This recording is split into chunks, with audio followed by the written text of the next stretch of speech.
애쓰며 사는 사람은 박수 받을지 몰라도 결국 병상에 먼저 눕습니다. 반대로 멈출 줄 아는 사람은 조용히 웃으며 오래갑니다. 같은 나이, 다른 선택. 당신은 어느 쪽에 서시겠습니까? 남을 위해 계속 애쓰며 사라질 것인지, 나를 위해 멈추고 웃을 것인지. 지금 이 순간이 그 갈림길입니다. 오늘 당신이 내린 결심 하나가 앞으로의 10년을 완전히 바꿉니다. 당신이 당신을 위해 살아도 되는 5가지 이유를 분명히 말씀드립니다.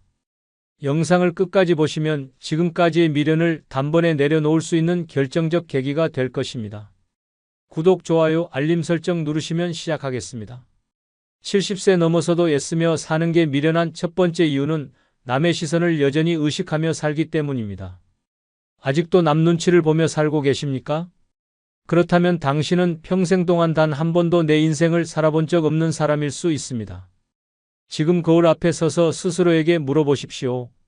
지금 입고 있는 이 옷, 내가 좋아서 입은 건가요? 아니면 남들 보기에 괜찮아 보일까봐 고른 겁니까? 오늘 하루를 어떻게 보냈는지, 내가 진심으로 즐거웠는지, 아니면 괜찮은 노인처럼 보이기 위해 그렇게 움직인 겁니까? 충격적이지만 대답은 이미 당신 마음속에 있습니다. 70이 넘은 지금도 어른답게 보여야지, 체면은 지켜야지, 남들이 뭐라 하지 않게 해야지 하며 하루를 소모하고 있다면 그건 인생이 아니라 연기입니다. 그것도 박수받지 못하는 슬픈 독백극입니다. 웃긴 건 그 남들이 사실은 당신에게 전혀 관심도 없다는 사실입니다. 젊었을 땐 그래도 사회생활이라는 이유라도 있었지요. 하지만 지금은 다릅니다. 당신이 어떤 옷을 입고 다니든, 무슨 밥을 먹든, 어디를 가든 누가 당신을 그렇게까지 신경 씁니까? 그런데도 우리는 이 옷 입으면 촌스럽다고 할까? 봐, 혼자 밥 먹는 모습 보면 쓸쓸해 보일까 봐, 혼자 영화 보면 불쌍하게 보일까 봐 스스로를 가둡니다. 더 끔찍한 건 그 시선의 감옥이 어느 순간 몸에 배어버린다는 것입니다. 식당에 들어가도 창가 자리는 피하고, 시장에서도 말을 아끼고, 모임에서는 조용히 앉아 있다가 분위기 흐릴까 봐 웃음 지으며 따라 웃는 것. 그 모든 순간이 사실은 남의 눈 때문입니다. 노년의 가장 큰 불행은 고독이 아니라 자기 자신을 끝까지 숨기고 살아가는 것입니다.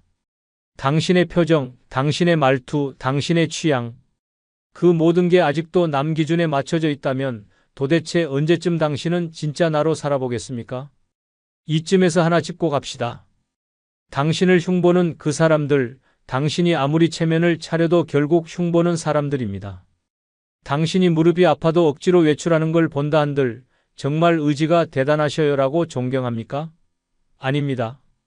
돌아서면 아휴, 이제 그만 좀 하지라고 말하는 게 현실입니다. 그런데도 왜 아직도 그들의 말 한 줄에 흔들리고 그들의 눈빛 하나에 위축됩니까? 지금 이 순간부터라도 당신의 삶을 완전히 바꾸십시오. 다른 사람의 기준으로 살지 마십시오. 가고 싶은 곳이면 혼자라도 가고, 하고 싶은 취미면 지금 당장 시작하고, 입고 싶은 옷이면 그 자리에서 사십시오. 누가 뭐라 하든 그건 그들의 시선이지 당신의 삶이 아닙니다. 서울 은평구에 사는 76세 고정심 씨는 예전엔 모임에 갈 때마다 옷장 앞에서 1시간씩 서 있었습니다. 촌스럽게 보일까봐, 살 빠졌단 소리 듣고 싶어서 화장도 하고 하이힐도 꺼내 신고 입가에 웃음까지 억지로 만들었습니다. 하지만 모임에 다녀오면 마음은 더 허해졌습니다. 진짜 대화도 없었고 서로의 안부보다 서로의 외모와 자식 자랑이 가득한 자리였기 때문입니다. 그렇게 몇 년을 보낸 뒤 어느 날 고 씨는 거울 앞에 선 자신에게 말했습니다. 나는 오늘부터 나답게 살겠다. 그 후로 고 씨는 짧은 스포츠 머리를 하고 다녔고 시장에서 고무신도 직접 골랐습니다. 화장 대신 선크림만 바르고 지하철도 편하게 탔습니다. 그리고 동네 작은 공방에서 도자기 수업을 듣기 시작했는데 거기서 만난 사람들과는 남의 평가가 아닌 자기 이야기를 나누기 시작했습니다. 그때부터 삶이 달라졌어요. 남한테 예쁘게 보일 생각을 버리니까 거울 속 내 모습이 더 따뜻하게 보이더군요. 이게 진짜입니다. 세상 누구도 당신 인생의 감시자가 아닙니다. 당신이 자유로워질 때 비로소 하루하루가 편안해지고 진짜 노년의 기쁨이 찾아옵니다. 남 시선에 맞춘 삶은 가짜 인생입니다. 이제는 진짜 나로 살아야 할 때입니다. 그래야 후회 없이 내 이름 석 자로 인생을 마무리할 수 있습니다. 70세 넘어서도 애쓰며 사는 게 미련한 두 번째 이유는 싫은 사람에게 계속 잘 보이려는 습관을 못 버려서입니다. 사람이 평생을 살아오면서 가장 많이 소모한 감정이 뭔지 아십니까? 바로 눈치입니다. 직장에선 상사 눈치, 집에서는 가족 눈치, 친구 사이에선 체면 눈치. 그렇게 참고 참으며 살아온 인생, 이제야 겨우 내 숨소리대로 살 수 있는 시기가 왔건만 여전히 그 사람 기분 상할까봐, 괜히 오해받을까봐 애쓰고 있다면 그것만큼 어리석은 일이 없습니다. 문제는 그 사람이 더 이상 내 인생에 아무 영향도 주지 못하는 사람일 경우가 많다는 점입니다. 이미 마음속으로는 멀어진 관계, 더는 보고 싶지도 않은 사람인데도 아직도 예의라는 이름으로 좋은 사람으로 보이고 싶다는 허상으로 자신을 짓누르고 있다면 그건 남을 위한 삶이 아니라 자기 파괴에 가까운 것입니다. 특히 70세가 넘은 시점이라면 남한테 잘 보인다고 남은 인생이 더 풍요로워지는 것도 그들이 내 외로움을 덜어주는 것도 아닙니다. 오히려 그 위선적인 웃음 때문에 집에 돌아와 혼자 괴로워하고 자기 자신을 미워하게 되는 경우가 더 많습니다. 그 누구도 당신을 구원해주지 않습니다. 당신이 스스로를 구해야 합니다. 이제는 분명히 선을 그어야 할 시기입니다. 싫은 사람에게 잘 보이려 하지 말고 불편한 관계를 끊어낼 줄 알아야 합니다. 나이 들수록 인간관계는 줄어들지만 그만큼 선명해져야 하는 법입니다. 나를 진짜 아끼는 사람 한 명만 남아도 충분합니다. 100명의 허울뿐인 관계보다 단 한 명의 진심이 있는 관계가 100배, 1000배 낫습니다. 실제 사례를 하나 소개하겠습니다. 경남 통영에 사는 74세 정태영 씨는 은퇴 후에도 과거 직장 동료들과의 인맥을 끊지 못하고 있었습니다. 마음속으로는 이미 그들과 대화도 잘 통하지 않고 모임이 끝날 때마다 기분이 언짢았지만 수십 년 함께했던 사이라는 이유로 억지로 자리를 지켜왔습니다. 매달 한 번씩 모이는 저녁 식사, 정 씨는 늘 부담을 안고 갔습니다. 밥값을 내는 것도 듣기 싫은 이야기에도 웃는 척하는 것도 고역이었습니다. 어느 날 술자리에서 한 동료가 너 아직도 혼자야? 자식이 뭐라도 좀 해주지 안 됐네라는 말을 무심코 던졌고 정 씨는 그 말에 밤새 잠을 이루지 못했습니다. 자식 이야기에 상처받고 혼자인 삶이 마치 실패인 양 들려서 가슴이 미어졌습니다. 그날 이후 정 씨는 큰 결심을 했습니다. 단체 채팅방을 조용히 나왔고 다음 모임부터는 참석하지 않았습니다. 처음엔 찜찜했지만 한 달, 두 달이 지나자 마음이 편해졌습니다. 그리고 그 시간에 근처 복지관에서 노래교실을 등록했습니다. 새로운 사람들과 웃고 이야기하며 노래를 부르고 간식도 나누는 시간이 더 따뜻하게 느껴졌습니다. 자리를 뜨면서 오늘도 웃었다는 말을 스스로에게 할 수 있는 날이 점점 많아졌습니다. 정 씨는 요즘 말합니다. 예전엔 싫은 사람한테 괜히 잘 보이려고 애썼어요. 내가 외로워질까봐. 근데 아니더군요. 정작 외로운 건 진짜 마음 털어놓을 사람 없이 가식으로 살아갈 때였습니다. 그의 말처럼 진짜 미련한 건 사람이 줄어드는 것이 아니라 불편한 사람과 억지로 관계를 이어가는 것입니다. 70이 넘었다면 이제 그만 애쓰고 내 마음 하나 지키는 쪽으로 방향을 바꿔야 할 때입니다. 그래야 인생 후반이 비로소 내 것이 됩니다. 70세 넘어서도 애쓰며 사는 게 미련한 세 번째 이유는 자식에게 여전히 미련을 두고 기대기 때문입니다. 자식이 전부라 믿었습니까? 그 아이가 잘 되길 바라는 마음으로 평생을 바쳤다면 그건 분명 부모로서 위대한 삶이었습니다. 하지만 지금 그 대가를 받고 있습니까? 늦은 밤 문득 울리는 전화벨 소리에 심장이 철렁하고 병원 진료 후 돌아가는 길에 누구라도 함께 있었으면 싶었다면 이제는 인정해야 합니다. 자식은 당신 인생의 중심이 아니며 그들은 자신의 세계에서 충분히 바쁘고 당신 없이도 잘 살아가고 있습니다. 충격적이지만 사실입니다. 지금 당신이 전화하지 않으면 그들은 연락하지 않습니다. 당신이 먼저 찾아가지 않으면 그들은 오지 않습니다. 명절에도 생일에도 기껏해야 단체 문자 하나 띄고 오는 시대입니다. 그런데도 우리는 자꾸만 그래도 자식이니까라는 말로 스스로를 속입니다. 그 말은 이제 위안이 아니라 독입니다. 가장 미련한 건 이미 떠난 기대에 여전히 매달리는 노인의 눈빛입니다. 매달 자식 얼굴을 보고 싶어서 기다리며 용돈 한 푼 줄까 싶어 마음 졸이고 아프다는 말 꺼내면 부담 느낄까 입을 다무는 삶. 그게 과연 존엄입니까? 자식도 부담스럽고 부모도 외로운 관계. 그건 이미 깨진 그릇에 물을 채우려는 것과 같습니다. 자식이 잘 되면 기쁘지만 그건 그들의 삶입니다. 내 삶의 목적이 되어선 안 됩니다. 더 이상은 얘가 언제 오려나, 다음 주는 전화 오겠지 하며 한 주 한 달을 허비하지 마십시오. 자식이 아닌 나를 중심으로 삶을 다시 설계해야 합니다. 누군가는 말합니다.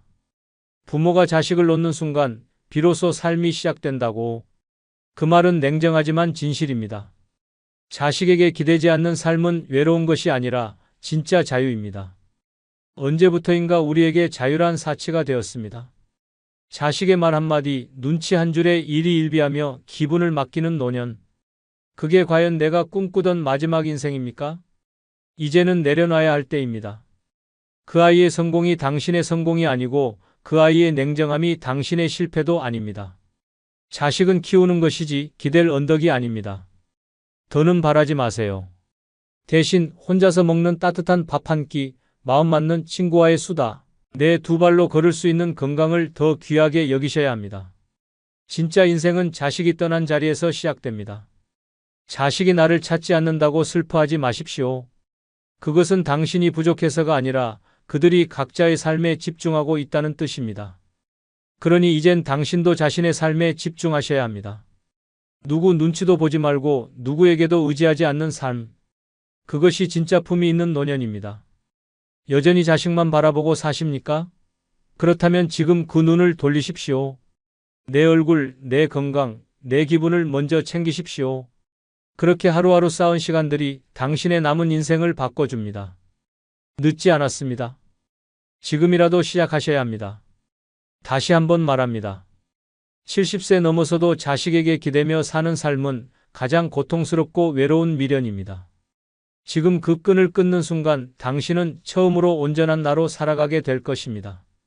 70세 넘어서도 애쓰며 사는 게 미련한 네 번째 이유는 아직도 돈을 쥐고만 있으면서 제대로 써보지 못했기 때문입니다. 죽을 때까지 아끼다 결국 병원비로 다 쓰고 가는 삶. 그게 당신이 바란 노후입니까? 당신의 통장은 지금 누구를 위해 존재하고 있습니까? 자식도 아니고 배우자도 아닌 결국 아무 의미 없는 숫자만 남긴 채 외롭게 사라지는 인생이라면 지금 당장 돈을 쓰는 법부터 다시 배워야 합니다. 슬프지만 대부분의 노인들이 돈을 지키는 법은 잘 압니다. 하지만 행복하게 쓰는 법은 모릅니다. 아끼고 또 아끼고 혹시라도 자식에게 짐이 될까봐 혹은 내일 무슨 일이 생길까봐 불안해서 하루에 1,000원 쓰는 것도 망설이며 삽니다. 그러다 결국 어떻게 됩니까? 쓰지도 못한 돈은 자식이 가져가고 당신은 요양병원에서 가만히 누워 창밖만 바라보게 됩니다. 그 돈 정작 가장 쓸모 있었던 순간에 당신 손을 떠나버린 겁니다. 돈은 지키는 것보다 쓸 줄 아는 사람이 진짜 부자입니다. 이 나이에 아직도 혹시 모를 미래를 위해 물 한 잔도 아껴가며 산다면 그건 준비가 아니라 자기 부정입니다. 70이 넘었다면 이제는 남은 인생을 위태롭게 지키는 것이 아니라 나를 위해 누리는 시간으로 써야 합니다. 지금 안 쓰면 언제 씁니까? 여기 한 할머니의 이야기가 있습니다. 경기 수원에 사는 75세 박영숙 씨는 젊은 시절 미용실을 운영하며 악착같이 돈을 모았습니다. 남편 없이 자식 둘을 키웠고 혼자 힘으로 집도 장만했습니다. 그렇게 40년을 일하고 마침내 노년을 맞았지만 그녀의 하루는 여전히 통장 잔고 확인으로 시작됐습니다. 그런데 이상했습니다. 돈은 있었지만 늘 허전했습니다. 몸은 아픈 데가 없는데도 기운이 없었고 집안은 조용한데도 늘 마음이 무거웠습니다. 자식들은 바쁘고 친구들은 하나둘 세상을 떠나면서 그녀는 점점 숫자에만 집착하게 됐습니다. 통장에 몇백이 늘어나도 기쁘지 않았고 가끔 카드 결제를 하면 죄책감부터 들었습니다. 이 돈 자식에게 남겨줘야지. 내가 아끼고 있어야지. 그게 그녀의 신념이었습니다. 하지만 어느 날 갑작스러운 고혈압 쇼크로 쓰러진 그녀는 병원 응급실에서 깨달았습니다. 내가 죽을 수도 있었는데 이 돈이 무슨 소용이야? 그날 이후 박 씨는 삶의 태도를 완전히 바꿨습니다. 일주일에 한 번은 꼭 외식을 하고 카페에서 커피도 시켰습니다. 하고 싶었던 자수와 꽃꽂이를 배우기 시작했고 이따금 혼자 여행도 다녔습니다. 그리고 자신의 생일엔 스스로에게 10만 원짜리 케이크를 사주며 말했습니다. 이게 내 생애 최고의 소비다. 그녀는 요즘 말합니다. 돈이 많아도 그 돈을 내가 못 쓰면 그건 내 돈이 아닙니다. 내가 웃을 수 있을 때, 내가 건강할 때, 내가 손으로 그 돈을 써야 진짜 내 겁니다. 당신도 똑같습니다. 지금 손에 쥐고 있는 그 돈 언제까지 붙들고만 있을 겁니까? 그 돈을 자식에게 다 남긴다고 해도 그들이 진정으로 감사할까요? 아니면 당연히 받을 몫이라고 생각할까요? 이제는 바꿔야 합니다. 돈은 내 인생의 도구입니다. 그걸 지키기 위해 인생을 저당 잡히는 것이 아니라 쓰기 위해 모은 겁니다. 지금 이 순간에도 당신의 삶은 끝을 향해 가고 있고 그 시간은 누구도 되돌려주지 않습니다. 따뜻한 밥 한 끼, 예쁜 옷 한 벌, 마음 끌리는 책 한 권, 그 모든 것을 돈이 있어도 나 자신에게 허락하지 못한다면 그 인생은 철저히 남을 위한 삶입니다. 이제는 자신에게 물어보십시오. 지금 이 돈 나는 정말 나를 위해 쓰고 있는가? 70세 넘은 지금 그 어떤 투자보다 가장 값진 선택은 바로 나를 위해 쓰는 돈입니다. 지금부터라도 아끼지 마십시오. 당신은 이미 평생을 아끼며 살았습니다. 이제는 누려야 할 시간입니다. 70세 넘어서도 애쓰며 사는 게 미련한 다섯 번째 이유는 자신이 아직도 쓸모있는 존재여야 한다고 착각하기 때문입니다. 이제 그만 내려놓으십시오. 당신이 뭔가를 계속 해내야만 가치 있는 존재라고 믿고 있다면 그건 젊을 때의 환상에서 아직 빠져나오지 못한 것입니다. 어르신, 이제는 당신이 뭔가를 해내지 않아도 아무 일도 안 해도 그냥 존재 자체로 충분히 소중한 사람이라는 걸 인정하셔야 합니다. 그런데 많은 분들이 여전히 이렇게 말합니다. 내가 이렇게 늙어도 그래도 누구에겐 도움이 돼야지. 애들한테 짐 되면 안 되니까 끝까지 나 혼자 뭐라도 해야지. 아직은 내가 뭘 해낼 수 있다는 걸 보여줘야 해. 이런 생각이 당신을 지치게 만들고 병들게 만들고 외롭게 만드는 주범입니다. 노년이란 이미 많은 걸 해낸 사람이 비로소 멈출 수 있는 시간입니다. 그런데 왜 아직도 뭔가를 증명하려 합니까? 왜 여전히 자기 목 이상의 짐을 짊어지고 나는 아직 괜찮아, 나는 아직 할 수 있어 라며 자신을 몰아세웁니까? 가장 안타까운 건 그 애씀의 대상이 대부분 가족이라는 사실입니다. 며느리가 힘드니까 내가 밥이라도 해야지. 손주 돌보는 게 내가 할 일이잖아. 자식들 바쁜데 내가 나서야지. 처음엔 사랑으로 시작했지만 어느 순간 그 애씀은 당연한 희생이 되어버립니다. 그리고 어느 날부터는 그들이 감사하지도 않습니다. 고마움은커녕 당신의 수고가 기본 옵션처럼 취급되는 순간이 반드시 옵니다. 그때 당신은 깨닫습니다.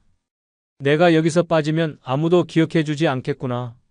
서울 중랑구에 사는 77세 남현옥 씨는 손주 둘을 10년 가까이 봐주었습니다. 아침 일찍 일어나 도시락을 싸고 유치원 등원까지 챙기고 아이가 아프면 병원도 함께 갔습니다.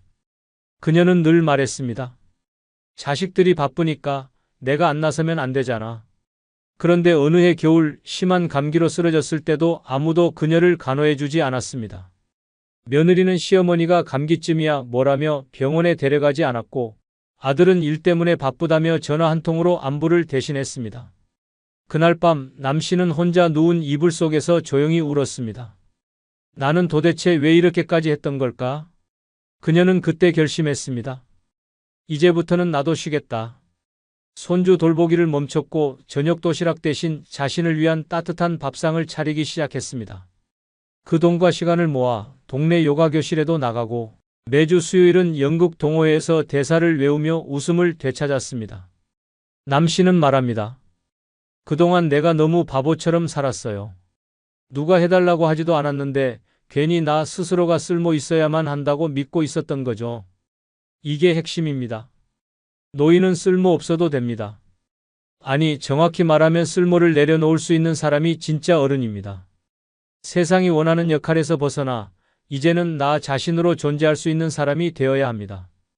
그게 노년의 자유입니다. 그동안 당신은 이미 충분히 쓸모 있었습니다. 자식을 키웠고 일도 했고 가족을 지켰습니다. 이제는 멈추고 쉬어야 할 차례입니다. 더 이상 증명하려 들지 마십시오. 당신은 이미 증명된 사람입니다. 이제는 당신을 위한 시간을 보내야 합니다. 아무것도 하지 않아도 그냥 살아있다는 것만으로 충분히 의미 있는 시기. 그것이 바로 노년입니다. 세상에 뭔가를 더하지 않아도 괜찮습니다. 오히려 그 해야 한다는 강박이 당신을 더 외롭게, 더 병들게 만듭니다. 지금 그 짐을 내려놓으십시오. 그리고 처음으로 아무것도 하지 않아도 되는 평화로운 삶을 받아들이십시오. 그게 미련 없는 노년의 첫걸음입니다. 이렇게까지 살아왔는데 왜 아직도 마음이 허전합니까? 왜 누군가에게 잘 보이려고 했던 그날 밤 돌아와서 눈물이 났습니까? 왜 다 해줬던 자식이 연락 없을 때 가슴이 텅 빈 듯 아팠습니까? 그건 당신이 누구보다 성실했기 때문이 아니라 누구보다 외롭게 살아왔기 때문입니다. 이제는 누구에게도 증명하지 마세요. 충분히 잘 살아오셨고 이제는 오롯이 당신을 위해 살아도 아무도 뭐라 하지 않습니다. 진짜 인생은 지금부터 시작입니다. 그 친구가 없었으면 난 진작 병원 신세였을 거야. 그날도 내가 이틀을 밥도 안 먹고 있었거든. 그런데 그냥 문 열고 들어와서 따뜻한 죽 한 그릇 놓더라고. 그런 친구가 있다면 인생은 아직 따뜻합니다. 돈보다 사람이고 약보다 안부 한마디입니다. 65세가 넘으면 하루하루가 선물이고 그 선물을 빛나게 해주는 건 옆에 있는 사람입니다. 오늘은 그 중에서도 반드시 곁에 두어야 할 5명의 친구를 소개합니다. 이들이 곁에 있으면 나이 들어도 고요한 행복이 따라옵니다. 65세 이후 꼭 곁에 두어야 할 첫 번째 친구는 아무 때나 편하게 만날 수 있는 단 한 명의 친구입니다. 전화했는데 바로 받아주는 사람, 지금 당장 밥 먹자고 했을 때 망설임 없이 나와줄 사람, 그런 친구 한 명만 있어도 노년은 무너지지 않습니다. 외로움은 조용히 찾아와 마음을 파괴합니다. 병보다 빠르고 가난보다 아픕니다. 노인이 되면 자식도 가족도 사회도 점점 멀어집니다. 그때 남아있는 단 한 사람, 그 친구가 곧 삶의 의미가 됩니다.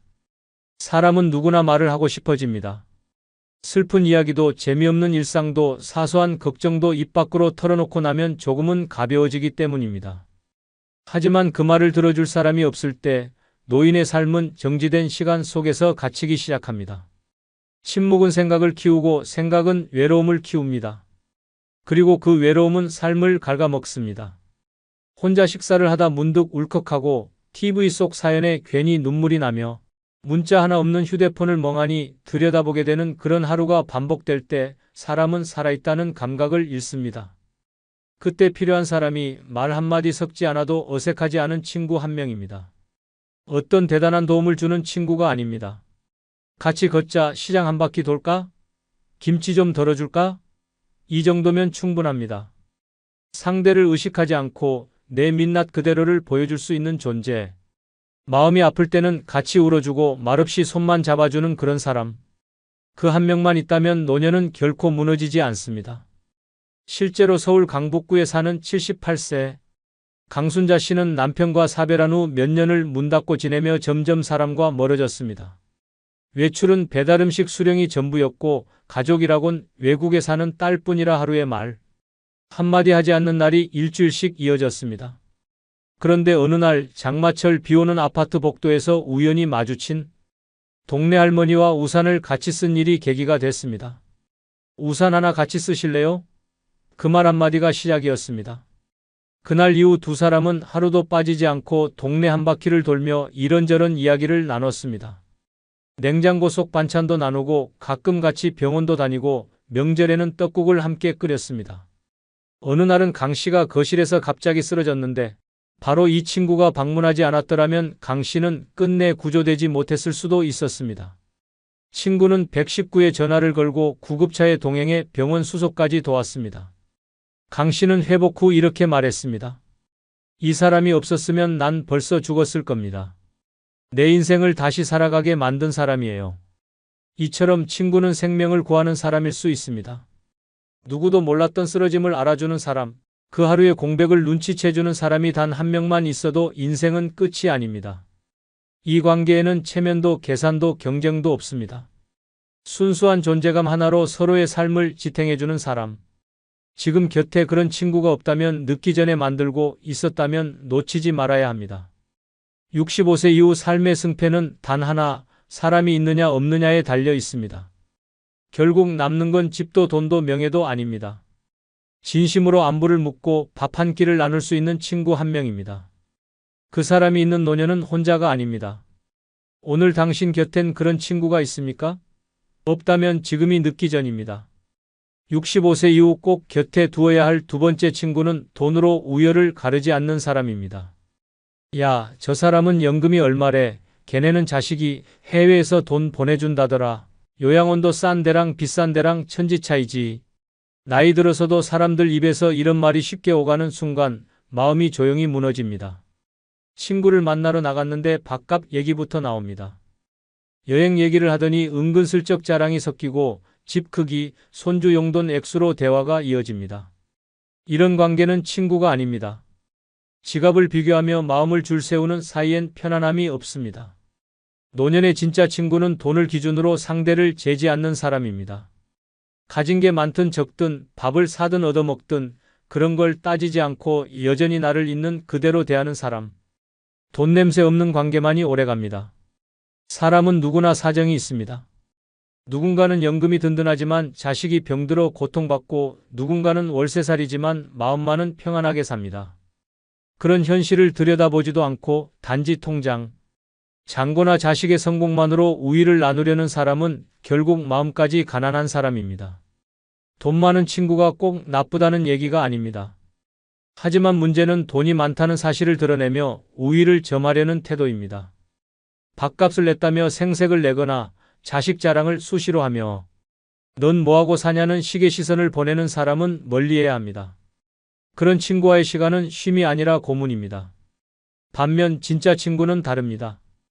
밥값을 먼저 내고도 다음에 너 사줘 한마디로 끝내고 있습니다. 여행 얘기를 꺼내며 넌 무리하지 말고 가까운 데라도 같이 가자라고 말합니다. 돈 이야기를 하더라도 자랑이 아니라 고민을 나누는 수단일 뿐입니다. 그런 사람과 함께 있으면 돈 얘기를 해도 불편하지 않습니다. 나는 부족하다는 감정이 들지 않고 같이 살아가는 느낌을 받습니다. 경남 진주에 사는 정호선 씨는 74세입니다. 젊을 때 무역업으로 꽤 성공했지만 IMF 때 모든 걸 잃고 지금은 조그마한 임대 아파트에서 혼자 지냅니다. 그런 정 씨에겐 고등학교 동창인 박영태 씨가 있습니다. 박 씨는 서울 강남에서 부동산을 하다 여유 있는 노후를 보내고 있는데 놀라운 건 그 둘이 매주 한 번씩 서로 번갈아가며 만나 단골 백반집에서 밥을 먹는다는 점입니다. 백반 가격은 8,000원, 박 씨가 낼 때도 있고 정 씨가 낼 때도 있습니다. 한 번은 정 씨가 이런 말을 했습니다. 영태는 돈이 많아도 나한텐 전혀 그런 티를 안 낸다. 오히려 나보다 더 검소하다. 우리 둘이 50년 넘게 친구로 지낼 수 있는 이유는 그 친구가 한 번도 나를 돈으로 판단한 적이 없기 때문이지. 실제로 박 씨는 명절에도 정 씨를 먼저 챙기고 소소한 선물도 항상 같이 나눈다는 마음으로 보낸다고 합니다. 이런 친구가 있는 정 씨는 누구보다 부유한 노후를 보내고 있습니다. 돈이 아닌 마음의 부유함입니다. 결국 나이 들어 곁에 두어야 할 사람은 내 사정이 달라져도 나를 똑같이 대하는 사람입니다. 가진 것에 따라 태도가 달라지는 사람은 언젠가 그 칼날을 나에게도 겨눌 사람입니다. 반대로 돈보다 사람을 먼저 보는 친구는 인생 끝자락에서도 따뜻한 손을 내밀어 줄 사람입니다. 65세 이후의 인생은 비교가 아닌 인정으로 살아야 편안해집니다. 남과 나를 끊임없이 재며 괴로워하지 말고 그저 있는 그대로를 봐주는 사람과 함께 하십시오. 돈은 언젠가 사라지지만 그런 친구는 끝까지 남습니다. 지금 곁에 그런 친구가 없다면 새로 만들어야 합니다. 나이 들수록 사람은 줄어들지만 진짜는 더 가까워질 수 있습니다. 돈이 아닌 사람을 보는 눈을 가지는 것, 그것이 늙어 행복해지는 첫 걸음입니다. 65세 이후 꼭 곁에 두어야 할 세 번째 친구는 내 허술함을 비웃지 않고 함께 웃어주는 사람입니다. 나이 들면 몸보다 먼저 마음이 느슨해집니다. 문을 잠갔는지 자꾸 확인하고 물건을 어디에 뒀는지 깜빡하고 계산하다 거스름돈을 틀리기도 합니다. 젊었을 땐 완벽했던 내가 이제는 작은 실수 하나에도 당황하게 됩니다. 문제는 그 실수를 함께한 사람이 나를 어떻게 바라보느냐입니다. 요즘 왜 그래? 정신이 없네. 나이 들었나 봐라는 말 한마디가 마음을 깊이 찌릅니다. 진짜 친구는 다릅니다. 실수를 지적하지 않고 오히려 나보다 먼저 웃어줍니다. 깜빡한 일도 웃음으로 넘기고 허둥지둥하는 내 모습도 귀엽다고 말해줍니다. 내가 나를 미워하지 않게 만들어주는 사람, 그 사람이 있어야 나이 들어도 주눅 들지 않고 유쾌하게 늙어갈 수 있습니다. 나이 들면 모든 게 느려지고 부족해집니다. 잊고 실수하고 헷갈리고 넘어집니다. 그럴수록 곁에 있는 사람의 태도가 내 삶의 질을 결정합니다. 비웃고 면박 주는 사람과 함께하면 점점 입을 닫게 되고 결국 혼자 있으려 하게 됩니다. 반대로 허술한 나를 따뜻하게 웃으며 받아주는 사람이 곁에 있다면 인생은 마지막까지 부드럽게 흘러갑니다. 그 친구와 있으면 실수가 부담이 아니라 또 하나의 추억이 됩니다. 대화의 소재가 되고 시간이 지나 그땐 그랬지 하며 되새길 수 있는 따뜻한 기억이 됩니다. 부산 해운대에 사는 이영부 씨는 76세입니다.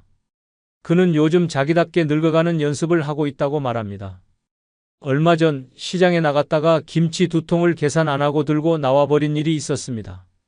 주인도 본인도 몰랐던 그 상황은 10분쯤 지나서야 깨달았고 허겁지겁 돌아가 사과를 했습니다. 그 이야기를 그날 저녁 친구 정경애 씨에게 전화로 털어놓았습니다. 경애야, 나 진짜 도둑되는 줄 알았어. 정신이 나갔나 봐. 그런데 돌아온 대답은 이랬습니다. 하하, 넌 아직도 김치 먹고 싶은 게 그렇게 급했나 보네. 다음엔 나랑 같이 가자. 내가 체크해 줄게. 정씨는 상황을 비웃지 않았습니다. 오히려 유쾌하게 넘기며 함께 웃어줬고 그 순간 이영부 씨는 눈물이 핑 돌았다고 했습니다. 그 친구가 있어서 다행이다. 내가 늙고 있다는 걸 무섭지 않게 만들어줘. 그 이후 두 사람은 서로 치매방 집안장이라는 농담 섞인 별명을 붙이고 번갈아 장보기를 함께하며 실수를 체크해주고 웃음을 나눕니다. 나이 들수록 이렇게 실수해도 괜찮은 공간이 있다는 것만으로 사람은 살아갈 힘을 얻습니다. 사람은 완벽하지 않습니다. 특히 나이 들수록 점점 더 허술해지고 때론 스스로도 놀랄 만큼 엉뚱한 행동을 할 때가 많아집니다. 그럴 때마다 창피함이 아니라 괜찮음으로 나를 감싸주는 사람, 바로 그런 친구가 있어야 마음이 늙지 않습니다. 나를 웃게 해주는 사람이 아니라 나와 함께 실수를 웃어넘겨주는 사람. 그런 친구가 인생의 마지막까지 나와 함께 할 수 있다면 그것만으로도 성공한 노후입니다. 65세 이후 삶에서 실수는 당연한 것이고 그 실수를 함께 추억으로 만들어주는 사람이 진짜 친구입니다. 이제는 잘못했다고 움츠러들지 마십시오. 기억이 깜빡해도 발음이 꼬여도 말이 반복돼도 괜찮습니다. 당신을 허술하게 보지 않고 그 모습까지 사랑해주는 사람이 있다면 인생은 더 이상 외롭지 않습니다. 그런 친구 한 명 지금 곁에 있으십니까? 없다면 당신이 먼저 그런 친구가 되어주세요. 허술한 순간에도 웃어주는 마음이 결국 당신에게도 웃음을 되돌려줄 것입니다. 늙어간다는 건 실수해도 괜찮아지는 연습입니다. 그리고 그 연습을 함께 해주는 친구, 그 한 사람이 있다면 우리는 마지막까지도 유쾌하게 늙어갈 수 있습니다. 65세 이후 꼭 곁에 두어야 할 네 번째 친구는 약속을 가볍게 여기지 않는 사람입니다. 나이 들수록 약속은 단순한 일정이 아닙니다. 기다림의 이유이자 하루를 견디는 힘입니다. 그런데 그 약속이 아무렇지 않게 깨지는 순간 마음은 무너집니다. 오늘은 좀 바빠서 다음에 보자. 아이고 깜빡했다는 말 한마디가 생각보다 깊은 상처를 남깁니다. 젊을 땐 그런 실수쯤은 웃으며 넘길 수 있었지만 나이 들면 그 한 번의 바쁨이 며칠씩 마음에 남습니다. 괜찮은 척해도 속은 허전하고 서럽습니다. 노인의 하루는 누군가와의 약속 하나로 빛납니다. 그 약속을 기다리며 옷을 고르고 머리를 빗고 평소보다 일찍 밥을 챙겨 먹습니다. 마음이 먼저 나가 있고 시간은 느리게 흐릅니다. 그러다 그 약속이 깨지면 비워둔 시간까지 공허해집니다. 고요한 집 안에서 입고 나갈 옷을 다시 벗으며 자책하게 됩니다. 내가 귀찮은 사람이 된 건가? 나와의 약속은 중요하지 않았던 건가? 스스로를 깎아내립니다. 그래서 늙어선 약속을 지키는 친구 한 명이 보석보다 귀합니다. 바쁘다는 이유로 쉽게 바꾸지 않고 잊지 않고 사소한 약속도 정성껏 지켜주는 사람. 그런 친구는 신뢰를 넘어 위안이 됩니다. 기다림이 헛되지 않다는 사실은 늙은 마음을 살아있게 만듭니다. 단 한 번이라도 널 위해 시간을 비워뒀어라는 진심을 보여준 사람은 절대 잊히지 않습니다. 전라남도 나주에 사는 김지숙 씨는 75세입니다. 그녀는 20년 전 마트에서 일할 때 만난 친구 이복자 씨와 매달 둘째 주 수요일에 점심을 함께합니다. 둘 다 남편과 사별했고 자식은 외지에 있어 소식을 들을 길도 별로 없습니다. 처음엔 가볍게 시작된 약속이지만 지금은 둘의 삶에서 가장 중요한 행사입니다. 김 씨는 말합니다. 복자랑의 약속은 병원 예약보다 중요해요. 그날이 되면 전날부터 잠이 설쳐요. 옷도 챙기고 메뉴도 미리 생각해요. 그 친구는 한 번도 바뀐 적 없어요. 항상 시간 맞춰 나타나요. 반대로 김 씨는 몇 년 전 또 다른 지인과의 약속에서 큰 상처를 받았습니다. 평소 친하게 지내던 사람과 영화 보기로 약속을 했는데 약속 시간 10분 전 급한 일이 생겼다는 문자 한 줄이 왔습니다. 문제는 그게 한 번이 아니라는 점이었습니다. 세 번째쯤 약속이 깨졌을 땐 김 씨는 아예 전화를 하지 않았습니다. 그 사람은 바쁜 거고 나는 그냥 심심한 노인네였던 거죠. 그렇게 인연은 끝났습니다. 친구는 꼭 오래된 사람일 필요 없습니다. 내 시간을 소중하게 여겨주는 사람이 진짜 친구입니다.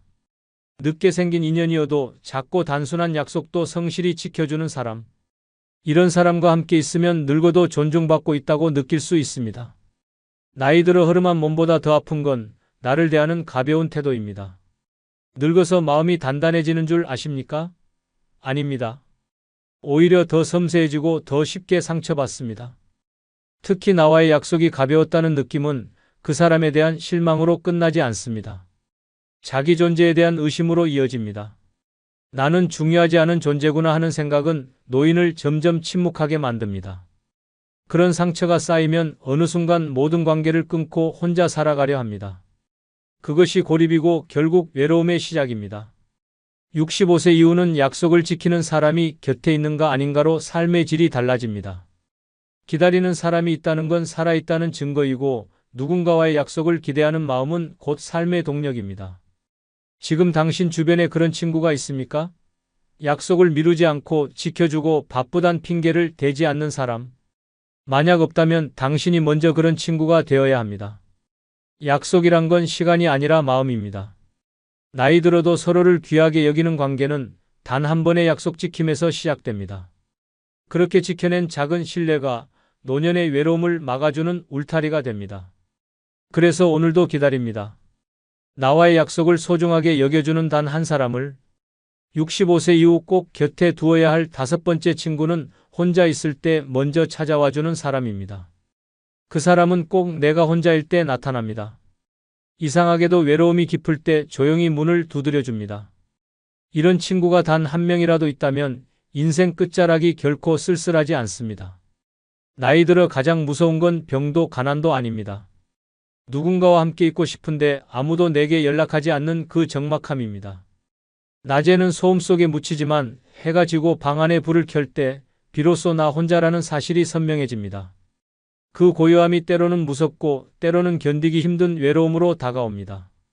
가끔은 그냥 누군가의 발자국 소리라도 들리고 싶고 문자가 울리는 소리 하나에도 마음이 흔들립니다. 하지만 대부분의 사람들은 바쁩니다. 친구들도 가족도 각자의 삶에 갇혀 나의 존재를 잠시 잊습니다. 그래서 그때 어떻게 지내? 라고 먼저 안부를 물어주는 사람이 있다면 그건 단순한 연락이 아니라 마음을 살리는 생명의 줄입니다. 서울 은평구에 사는 80세 노정자 씨는 남편과 사별한 뒤 홀로 된 시간이 벌써 12년째입니다. 자식들도 외국에서 살고 있어 명절에도 전화를 받지 못하는 날이 있습니다. 어느 해 겨울 설날 당일에 전화를 기다리며 전기장판을 켜고 하루 종일 누워 있었는데 전화 한 통 울리지 않았습니다. 그날 밤 정자 씨는 눈물이 저절로 흘렀다고 말합니다. 그런데 바로 다음 날 초인종이 울렸습니다. 동네에서 친하게 지내던 교회 친구 김말순 씨가 떡국 한 그릇을 들고 찾아온 겁니다. 어제 혼자셨죠? 그냥 느낌이 그랬어요. 나라도 와야 할 것 같아서. 말순 씨는 거창한 말을 하지 않았습니다. 그저 함께 앉아 밥을 먹고 TV를 보다 돌아갔습니다. 하지만 정자 씨는 말합니다. 그날 그 사람이 안 왔으면 난 아마 며칠 동안 방에서 나오지 않았을 거예요. 사람 마음이란 게 그렇더라고요. 먼저 찾아와주는 그 발걸음 하나가 며칠치의 우울을 날려줘요. 노년의 외로움은 표현되지 않는 순간에 깊어집니다. 누구에게도 말하지 못하고 누구에게도 기대지 못할 때 그 조용한 고립은 점점 사람을 병들게 합니다. 그래서 요즘 조용하네? 한번 얼굴 보자는 말 한마디가 눈물 나도록 고맙게 느껴집니다. 함께 있을 때보다 혼자일 때 곁에 있어주는 사람이 진짜 내 사람입니다. 반면 젊었을 때는 잘 어울리던 친구도 시간이 지나면 연락이 끊깁니다. 명절에만 형식적으로 안부를 묻고 내가 먼저 연락하지 않으면 찾지 않는 사람들.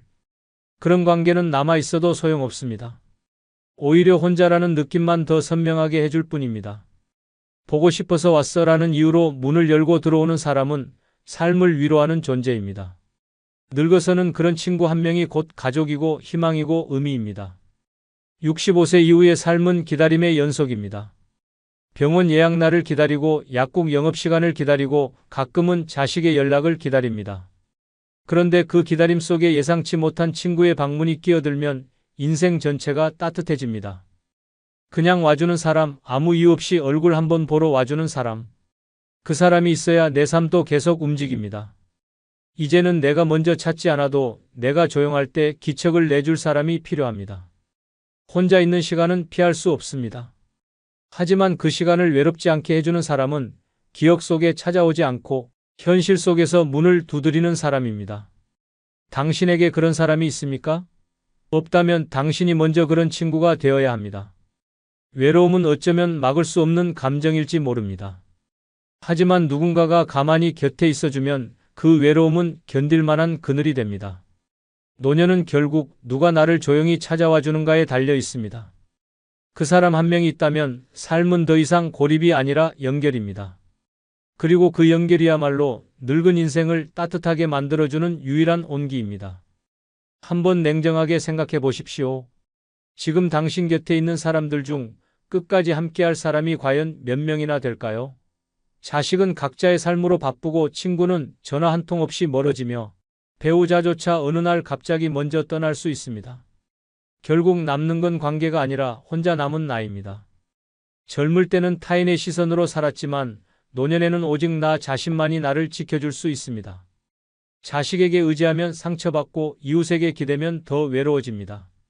노년을 지키는 건 인간관계가 아니라 스스로를 지키는 생활력과 판단력, 그리고 매일의 태도입니다. 오늘 영상에서는 노년엔 누구보다 나를 먼저 믿어야 합니다. 나를 지켜주는 6가지라는 주제로 무너지지 않는 노년을 위한 단단한 생존 전략을 알려드리겠습니다. 구독과 좋아요, 알림 설정 눌러주시면 바로 시작하겠습니다. 노년에 꼭 필요한 5가지 중 첫 번째는 체면보다 따뜻한 밥 한 끼 나눌 수 있는 사람 한 명입니다. 돈, 명예, 명함 그것들이 모두 사라지고 난 뒤 사람은 비로소 누구와 밥을 먹을 수 있느냐를 생각하게 됩니다. 당당하게 식당 문을 열고 들어가 젓가락을 집어든 내 앞에 앉아줄 사람. 체면 따질 필요도 자존심 세울 필요도 없이 그냥 말없이 국물 한 숟갈을 나눌 수 있는 친구. 그 한 사람이 있느냐 없느냐에 따라 노년의 외로움은 지옥이 되기도 천국이 되기도 합니다. 서울 마포의 한 조용한 한정식집. 66세의 정규호 씨는 낡은 점퍼를 입고 식당 문 앞에서 한참을 망설였습니다. 한때 무역업으로 잘 나가던 그는 몇 년 전 갑작스러운 환율 폭락으로 사업이 무너졌고 뒤이어 건강도 악화되면서 은둔처럼 살아가고 있었습니다. 가족과도 대화가 줄었고 자식들은 잘 지내라는 말만 던진 채 연락을 끊었습니다. 그날따라 유난히 힘들던 오후 정 씨에게 한 통의 전화가 걸려왔습니다. 형, 밥이나 먹자. 내가 마포에 괜찮은데 알아놨어. 그 목소리는 대학 시절 자취방을 함께 썼던 친구 임선호 씨였습니다. 얼마 만에 외식인지도 기억나지 않을 만큼 정 씨는 오랜만에 사람을 만났습니다. 푸짐하게 차려진 반찬, 따끈한 찌개 냄새, 사람들의 웃음소리가 오랜만에 정 씨의 코끝을 스쳤습니다. 하지만 정 씨는 젓가락을 들지 못했습니다. 숟가락을 손에 쥔 채 그는 작게 입을 열었습니다. 미안하다, 선호야. 요즘 내가 밥값 낼 형편도 안 되고.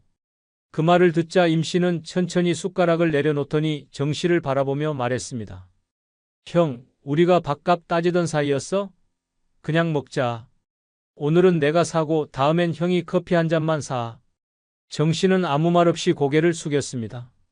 젓가락이 찌개 속으로 천천히 들어갔고 국물을 떠올리며 조용히 입에 넣는 순간 그의 눈가엔 눈물이 맺혔습니다. 두 사람은 말없이 밥을 먹었습니다. 반찬을 나누고 조용히 물컵을 채워주며 그저 마주 앉아 밥을 먹는 일상이 얼마나 소중한지를 느끼는 순간이었습니다. 임 씨는 말하지 않았습니다. 하지만 그 침묵은 어떤 위로보다 깊었습니다. 그날 정 씨는 밥을 다 먹고 식당 밖 벤치에 앉아 조용히 말했다고 합니다. 밥값은 내가 못 냈지만 사랑값은 다시 내고 싶어졌어. 살아야겠다는 생각이 들더라. 임 씨는 그 말을 듣고 정 씨의 어깨를 가만히 두드렸습니다. 형, 예전에 나 등록금 없을 때 형이 내줬잖아. 그때 나 진짜 죽고 싶었는데 형 덕에 버텼어. 지금 형이 힘들다고 해서 내가 멀어질 거라 생각했다면 그게 더 서운한 일이지. 그 말에 정 씨는 한참을 말없이 앉아 있었습니다. 그리고 그날 밤 집에 돌아간 그는 아내에게 조용히 말했습니다. 오늘 사람한테 위로받았다. 나 아직 끝난 거 아니더라. 이처럼 밥 한 끼가 사람을 살릴 수 있습니다. 체면이 없어도 가진 게 없어도 돈이 없어도 그저 한 끼 식사를 함께 할 수 있는 친구 한 명이면 인생은 다시 살아갈 힘을 얻습니다. 그 사람이 있다는 건 내가 아직 사람답게 살아갈 수 있다는 증거입니다. 노년은 외로운 시기가 아닙니다. 단지 옆에 앉아줄 사람이 점점 줄어드는 시간일 뿐입니다. 그러니 지금 당신 곁에도 체면보다 밥 한 끼가 더 중요한 그런 사람 한 명은 있어야 합니다. 그 한 사람이 노년의 외로움을 모두 이겨내게 해줄 유일한 힘입니다. 노년에 꼭 필요한 두 번째는 매월 따박따박 들어오는 연금입니다. 사람은 떠납니다. 자식도 각자 살기 바쁘고 친구도 점점 멀어집니다. 세상이 조용해지고 말동무 하나 없이 하루를 보내는 날이 점점 많아질수록 당신을 지켜주는 건 단 하나, 통장에 찍히는 숫자입니다. 그 숫자는 말이 없지만 배신도 없습니다. 아무도 챙겨주지 않아도 아무리 우울한 날에도 매달 일정한 날에 잊지 않고 찾아옵니다. 그게 연금입니다. 노년의 비참함은 돈이 없다는 게 아닙니다. 필요한 돈이 생겼을 때 그걸 누군가에게 부탁해야만 쓸 수 있는 현실입니다. 아픈데 병원비가 없어 자식에게 전화를 해야 하고 손주 생일에 봉투 하나 준비하지 못해 발길을 돌려야 하는 순간 사람의 자존감은 서서히 부서집니다. 그러나 연금이 있다면 이야기는 완전히 달라집니다. 누구에게도 고개 숙이지 않아도 됩니다. 내 삶을 내 손으로 설계해 나갈 수 있습니다. 노년에 꼭 필요한 것은 많은 재산이 아니라 내가 당당하게 쓸 수 있는 고정수입입니다. 경기도 수원의 김선자 씨는 65세에 정년퇴직한 중학교 국어교사였습니다. 40년 가까운 세월 동안 아이들을 가르쳤고 퇴직 후에는 혼자 살고 있습니다. 남편과는 일찍 사별했고 자식들은 미국에 정착해 몇 년째 얼굴을 못 봤습니다. 한때는 우울감에 시달렸습니다. 하루 종일 말 한마디 안 하고 지내는 날도 많았고 명절이면 빈 식탁을 멍하니 바라보다 눈물이 날 때도 있었습니다. 하지만 김 씨는 매달 25일만 되면 마음이 달라졌습니다. 공무원 연금 300만 원 입금되었습니다. 문자 한 통이 울리는 순간 눈빛이 바뀝니다. 그래, 나는 혼자지만 거지처럼 살진 않아. 내 돈으로 밥 사 먹을 수 있어. 그날도 김 씨는 집 근처 설렁탕 집에 들렀습니다. 혼자 식당에 들어가는 게 어색할 때도 있었지만 요즘은 전혀 개의치 않습니다. 국물 더 주실 수 있을까요? 밝은 목소리로 말하며 계산도 당당하게 카드로 꺼냅니다. 이 돈 내가 번 거예요. 내가 40년 아이들 가르쳐서 받은 보상이죠. 식당을 나서며 김 씨는 조용히 웃었습니다. 요즘 김 씨는 동네 문화센터에서 글쓰기 수업을 듣고 가끔은 혼자 여행도 떠납니다. 연금이 있으니 버스값, 식비, 간식비까지도 마음 편히 쓸 수 있습니다. 남 눈치 안 보고 커피 한 잔 마실 수 있는 자유, 그 소소한 일상이 김 씨에겐 가장 큰 행복이 되었습니다. 다들 말하잖아요. 돈이 다가 아니라고. 맞아요. 하지만 돈이 없으면 아무것도 못해요. 나는 지금 연금 덕분에 늙어서도 내 삶을 내 뜻대로 살고 있어요. 이것이 바로 연금의 힘입니다. 사람은 사라져도 숫자는 남습니다. 관계는 무너져도 연금은 흔들리지 않습니다. 당신을 위해 당신 스스로 준비한 가장 확실한 보호막, 그게 바로 연금입니다. 지금 당신 통장에 매달 찍히는 숫자는 있습니까? 없다면 지금부터라도 늦지 않았습니다. 연금은 시간이 아니라 결심으로 시작됩니다. 그 숫자 하나가 외로운 노년의 당신을 끝까지 지켜주는 유일한 친구가 되어줄 것입니다. 노년에 꼭 필요한 세 번째는 작지만 내 이름으로 된 집 한 채입니다. 노년의 사람은 점점 작아집니다. 목소리는 낮아지고 어깨는 굽어가며 눈빛은 불안해집니다. 그 작아진 어깨를 가장 확실히 펴주는 건 놀랍게도 집입니다. 그것도 누구의 도움 없이 온전히 내 이름으로 된 집 한 채. 화려하지 않아도 괜찮습니다. 크지 않아도 상관없습니다. 방 한 칸짜리일지라도 그 문패에 내 이름 석 자가 적혀 있다면 그 집은 세상에서 가장 큰 위로가 됩니다. 나이 들면 생각보다 쉽게 불청객이 됩니다. 딸 집에 며칠 묵고 가도 되는 줄 알았는데 냉장고 문을 열었다가 사위 눈치를 봅니다. 어디 앉아 있어도 뭔가 방해되는 것 같고 일찍 자야 할 것 같고 기침 한 번 해도 민폐 같고 그렇게 하루하루가 줄어듭니다. 그 공간은 결코 쉼터가 아닙니다. 결국 그 집은 내 집이 아닌 집입니다. 하지만 내 이름으로 된 집이 있다면 이야기는 완전히 달라집니다. 누구의 허락도 필요 없습니다. 먹고 싶은 반찬을 만들어도 눈치 볼 필요 없고 이불을 펴놓고 늦잠을 자도 텔레비전 소리가 커져도 괜찮습니다. 그 집은 나를 위한 공간이기 때문입니다. 등기부에 내 이름이 있는 집은 단순한 부동산이 아니라 내 삶의 주권입니다. 대전 유성구에 사는 74세 김만희 씨는 몇 년 전까지 둘째 아들 집에 머물렀습니다. 아들 부부는 처음엔 괜찮다고 했지만 시간이 지날수록 표정이 굳어졌습니다. 며느리의 식탁에 반찬 수가 줄어들었고 말투도 점점 짧아졌습니다. 손주가 컴퓨터 게임을 하다가도 할아버지는 왜 맨날 집에 있어? 하고 불쑥 묻는 날, 김 씨는 자신의 자리가 이 집엔 없다는 사실을 깨달았습니다. 그날 밤 그는 조용히 서랍을 열어 30년 전 자신 명의로 사두었던 시골의 오래된 집 등기권리증을 꺼냈습니다. 그 집은 아내가 살아있을 때 농막 삼아 마련해 두었던 곳이었습니다. 처음엔 갈 곳이 없어 떠난 듯 했지만 지금 김 씨는 말합니다. 그날 내가 집으로 간 게 아니라 내 삶으로 돌아간 겁니다. 집은 많이 망가져 있었습니다. 벽지는 벗겨졌고 보일러는 녹슬어 있었습니다. 하지만 그는 손수 고쳤습니다. 유튜브를 보며 장판을 깔고 벽에 페인트 칠을 했습니다. 마당에는 작은 텃밭을 만들고 중고 매장에서 싼 전자레인지를 하나 들여왔습니다. 처음엔 삭막했지만 시간이 지날수록 그 집은 김 씨의 삶이 깃든 공간이 되었습니다. 요즘 김 씨는 매일 아침 자기 집 마당에서 커피를 마십니다. 개나리꽃을 보며 봄을 느끼고 바람 소리를 들으며 밤을 맞이합니다.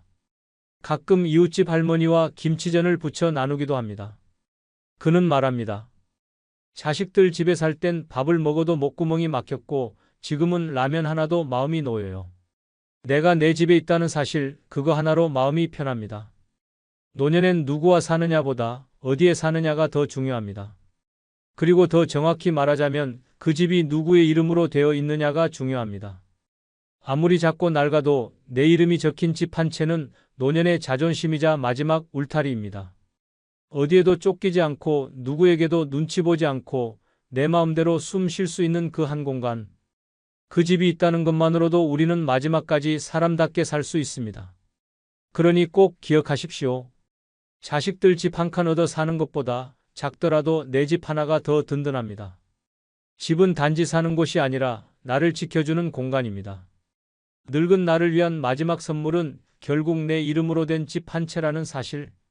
그 집이야말로 당신을 끝까지 지켜줄 가장 조용하고 단단한 친구입니다. 노년에 꼭 필요한 네 번째는 버림받지 않게 만드는 최소한의 자존심입니다. 노년의 비극은 외로움에서 시작되지 않습니다. 진짜 무너지는 순간은 나도 모르게 버림받는 순간입니다. 가족들과 밥을 먹으면서도 대화에 끼지 못하고 같은 공간에 있으면서도 존재감이 사라질 때 사람은 스스로를 잃기 시작합니다. 그 시작은 아주 작습니다. 엄마, 그건 내가 할게요 라는 말에 입을 다물고 아버지, 그 얘긴 이제 그만하세요 라는 말에 고개를 돌립니다. 배려라는 이름 아래 침묵하고 존중이라는 명목으로 물러서다 보면 어느새 집안의 짐이 되고 존재 자체가 부담이 됩니다. 그렇다면 왜 어떤 노인은 존중받고 어떤 노인은 서서히 외면당할까요? 바로 자존심입니다. 크고 거창한 자존심이 아닙니다. 버림받지 않게 만드는 최소한의 자존심, 그 조용하고 단단한 태도가 사람을 끝까지 붙잡아줍니다. 서울 강서구에 사는 73세 유병구 씨는 퇴직 후 큰딸 부부와 함께 살았습니다. 처음엔 잘 지내는 듯 했지만 점점 딸의 말투가 짧아지고 사위는 눈을 마주치지 않게 되었습니다. 식사 자리에 앉으면 대화에 끼지 못했고 TV 채널 하나 바꾸는 것도 부담이 되었습니다. 그런 어느 날 유 씨는 아침 밥상을 마주한 딸에게 이렇게 말했습니다. 나 오늘부터 낮에는 구청 도서관 나갈 거다. 글도 좀 쓰고 점심은 밖에서 먹을 거니까 너무 걱정 말아라. 딸은 잠시 멈칫하더니 조용히 말했다고 합니다. 아빠 미안해요. 아빠가 저렇게 말씀하실 줄 몰랐어요. 그날 이후 유 씨는 매일 아침 단정하게 옷을 입고 외출합니다. 도서관에서 책을 읽고 근처 공원에서 산책도 하고 가끔은 동네 국밥집에서 점심 한 끼도 사 먹습니다. 그의 말에 따르면 그때 내가 침묵했으면 난 지금도 식탁 끝에 앉아 눈치만 보고 있었을 거야. 근데 한마디 딱 하고 나니 딸도 다시 나를 사람 대하듯 하더라고. 이처럼 노년에 꼭 필요한 자존심이란 말을 똑바로 하겠다는 의지도 아니고 고집 부리겠다는 자존심도 아닙니다. 내가 나를 얼마나 존중하느냐에 달린 문제입니다. 몸이 아파도 괜찮다고만 하지 마십시오. 상처받고도 괜찮아라고 말하지 마십시오. 감정이 상하면 분명히 말해야 하고 존중받고 싶으면 스스로를 먼저 존중해야 합니다. 조용한 말투로 나는 그렇게 하고 싶지 않습니다. 이건 나에겐 중요한 일입니다. 라고 말할 줄 알아야 합니다. 가족에게 필요한 건 착한 어른이 아닙니다. 자신의 존재를 분명히 아는 어른입니다. 그런 어른은 무시당하지 않습니다. 그런 어른은 존중받습니다. 노년의 자존심을 잃으면 존재감도 함께 사라집니다. 존재감이 사라지면 사랑도 관심도 배려도 줄어듭니다. 결국 마지막에 남는 건 말도 못하고 요구도 못하고 단지 불편한 존재로 남은 자기 자신입니다. 지금이라도 당신의 자존심을 다시 세우십시오. 크지 않아도 됩니다. 단지 당신을 대하는 사람들에게 나는 쉽게 사라질 존재가 아니다라는 메시지를 작은 태도로 전하는 것만으로 충분합니다. 그 한마디, 그 한 걸음, 그 한 표정이 당신을 끝까지 지켜주는 방패가 될 것입니다. 노년은 결국 자존심을 지킨 사람과 잃은 사람의 인생으로 갈립니다. 말없이 버림받지 않기 위해 이제는 스스로를 세워야 합니다. 그게 당신을 지키는 마지막 자존심입니다. 노년에 꼭 필요한 5번째는 나를 대신해 줄 수 있는 서류 한 장입니다. 사람은 언젠가 말할 수 없고 걷지 못하고 심지어 의식조차 잃는 순간을 맞이합니다. 그 순간 당신을 대신해 줄 사람도 목소리도 없다면 어떻게 될까요? 가장 가까운 가족조차도 당신의 진짜 뜻을 몰라 엉뚱한 결정을 내릴 수 있습니다. 그래서 늙은 나를 지켜주는 건 감정이 아닌 준비된 서류 한 장입니다. 그 서류는 한 장이지만 생과 사를 가릅니다. 내가 어떻게 살고 싶은지, 어떤 방식으로 떠나고 싶은지, 누구에게 책임을 맡기고 싶은지 그 모든 것을 말해주는 건 말이 아니라 문서입니다. 요즘 시대엔 연명의료결정서, 유언장, 사전의료의향서, 신탁계약서 등 내 뜻을 남기는 다양한 서류가 있습니다. 이걸 준비해두는 사람은 극히 드뭅니다. 대부분은 이렇게 말하죠. 아직 멀었어. 죽을 얘기를 왜 벌써 해? 하지만 그 순간은 예고 없이 찾아옵니다. 경남 창원의 고한식 씨는 78세 심근경색으로 갑작스럽게 쓰러졌습니다. 응급실에 도착했을 땐 이미 의식을 잃은 상태. 가족들은 놀라 급히 모였지만 문제는 그 다음이었습니다. 연명치료를 원하십니까? 라는 의사의 말에 아무도 대답하지 못했습니다. 아내는 울며 말했습니다. 그런 얘기 한 적 없어요. 아들은 말없이 침묵했고 딸은 무조건 살려야죠라고 외쳤습니다. 결국 한식 씨는 의식 없는 상태에서 한 달 넘게 기계의 의지에 누워 있었고 퇴원 후엔 집에서 누운 채로만 지내야 했습니다. 그 누구도 그의 뜻을 몰랐기 때문입니다. 하지만 그 옆 병실의 김영옥 씨는 달랐습니다. 같은 심장질환으로 입원했지만 그녀는 의식이 있을 때 사전 연명의료의향서에 서명해 두었습니다. 연명치료를 원하지 않으며 무의미한 시술은 거부하겠다는 의사표현. 자녀들도 그 문서를 보며 조용히 고개를 끄덕였습니다. 어머니 뜻 존중하겠습니다. 김 씨는 마지막까지 스스로의 삶을 결정할 수 있었습니다. 이처럼 서류 한 장은 단순한 종이가 아닙니다. 그건 내가 스스로 결정권을 갖는 유일한 수단입니다. 남에게 맡기지 않고 나의 존엄을 지켜주는 도구입니다.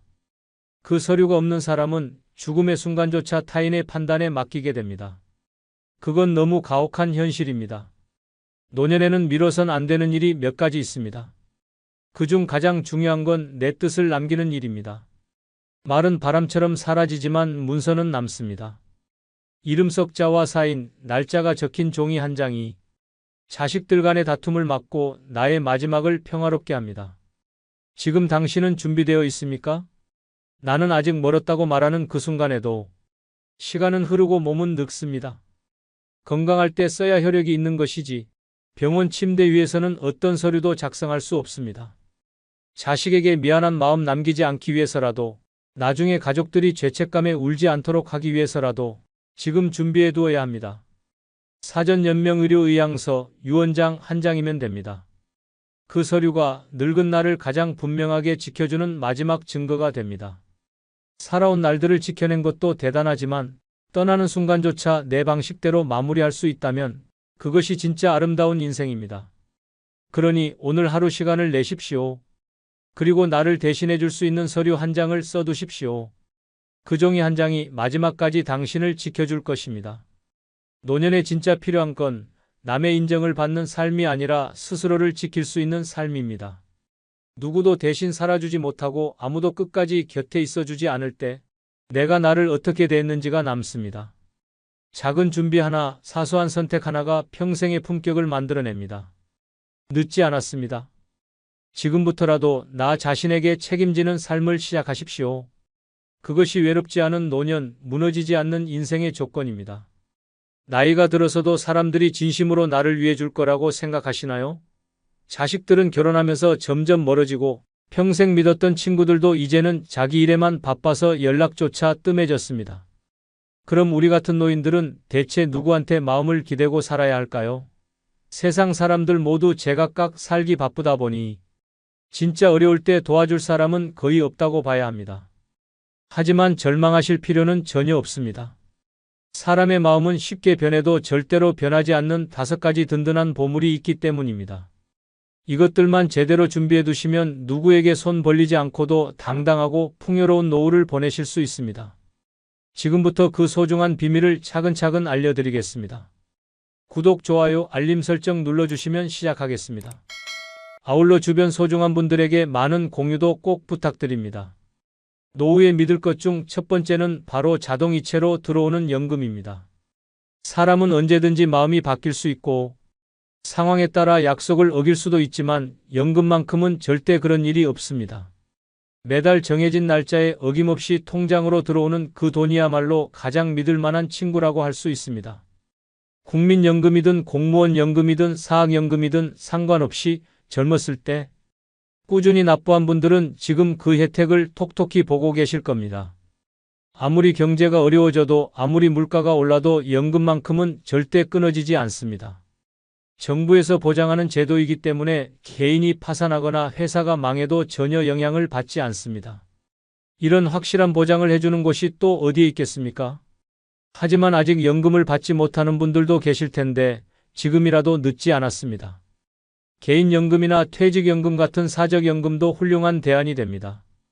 매달 일정 금액을 자동으로 적립해서 나중에 연금 형태로 받을 수 있도록 설계되어 있어서 강제 저축 효과까지 얻을 수 있습니다. 특히 개인연금은 세제 혜택도 받을 수 있어서 일석이조의 효과를 누릴 수 있습니다. 연금의 가장 큰 장점은 예측 가능하다는 점입니다. 매달 얼마가 들어올지 미리 알 수 있으니 생활비 계획도 세우기 쉽고 용돈이나 의료비 같은 추가 지출도 미리 준비할 수 있습니다. 자식들에게 손 벌릴 필요도 없고 친구들에게 부담을 주지도 않습니다. 무엇보다 매달 정해진 날짜에 들어오는 돈이 있다는 것만으로도 마음의 안정을 얻을 수 있습니다. 또한 연금은 평생 보장된다는 점에서 더욱 소중합니다. 100세까지 살아도 매달 꾸준히 받을 수 있어서 장수 리스크를 걱정할 필요가 없습니다. 요즘 의학이 발달해서 90세, 100세까지 사는 분들이 많아지고 있는데 그만큼 오래 살수록 연금의 고마움을 더욱 크게 느끼게 됩니다. 은행 예금은 언젠가 바닥이 날 수 있지만 연금만큼은 평생 지속됩니다. 인천에 사는 이 할아버지는 매달 25일이 되면 가장 먼저 하는 일이 연금 입금 확인이라고 하십니다. 국민연금 80만 원과 개인연금 40만 원이 합쳐져서 총 120만 원이 들어오는데 이 돈으로 한 달 생활비를 모두 해결하신다고 합니다. 특히 코로나로 경제가 어려웠을 때도 연금만큼은 한 번도 늦어진 적이 없어서 정말 든든했다고 하시더군요. 반면에 대구에 거주하는 정할아버지는 연금 준비를 제대로 하지 못해서 매달 자식들에게 생활비를 받아야 하는 상황입니다. 자식들도 경제적으로 여유롭지 않다 보니 눈치가 보이고 마음이 무겁다고 하십니다. 두 분의 노후 생활이 이렇게 다른 이유는 젊었을 때 연금 준비를 했느냐 안 했느냐의 차이였습니다. 그래서 연금만큼 든든한 노후 준비는 없다고 말씀드리는 겁니다. 사람의 도움은 일시적이지만 연금은 영원합니다. 매달 자동이체로 들어오는 그 돈이야말로 노후의 가장 확실한 버팀목이자 평생 함께할 동반자라고 할 수 있습니다. 노후에 믿을 것 중 두 번째는 아무도 빼앗을 수 없는 내 집 한 채입니다. 사람들은 언제든지 떠날 수 있고 관계는 변할 수 있지만 내 이름으로 된 집만큼은 평생 나를 지켜주는 든든한 보금자리가 되어줍니다. 집이 있다는 것은 단순히 거주 공간이 있다는 뜻을 넘어서 정신적인 안정과 경제적인 자산을 동시에 갖는다는 의미입니다. 아파트든 단독주택이든 상관없이 내 소유의 집이 있으면 가장 큰 지출인 주거비 걱정을 하지 않아도 됩니다. 젊었을 때는 전세나 월세로 살아도 괜찮지만 나이가 들면서 소득이 줄어들면 월세나 전세 보증금이 큰 부담이 됩니다. 하지만 내 집이 있으면 관리비나 세금 정도만 내면 되니까 생활비가 훨씬 줄어듭니다. 이런 경제적 여유는 노후 생활의 질을 크게 좌우합니다. 특히 요즘 같은 시대에는 월세가 계속 오르고 있어서 집이 없는 분들의 부담이 점점 커지고 있습니다. 더 중요한 것은 집이 주는 심리적 안정감입니다. 아무리 세상이 험해져도 내가 돌아갈 곳이 있다는 것만으로도 마음이 편안해집니다.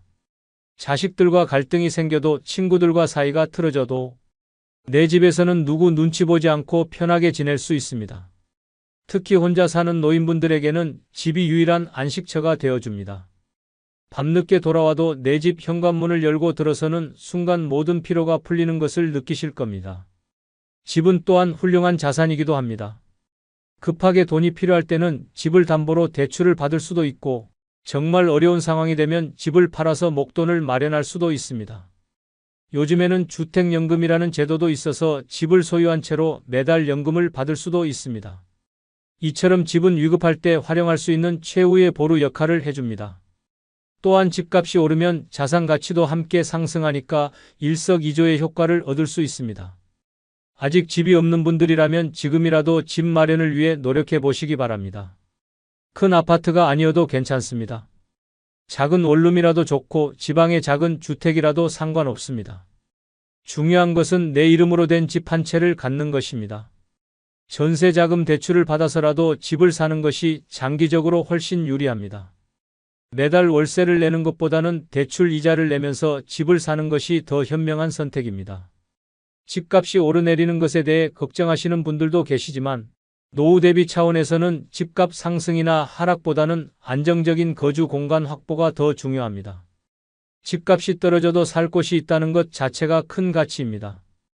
반대로 집값이 오르면 자산 가치가 증가하니까 더욱 좋은 일이고요. 무엇보다 집이 있으면 노후에 누구에게도 눈치 보지 않고 당당하게 살 수 있습니다. 수원에 사는 김할머니는 이런 말씀을 하셨습니다.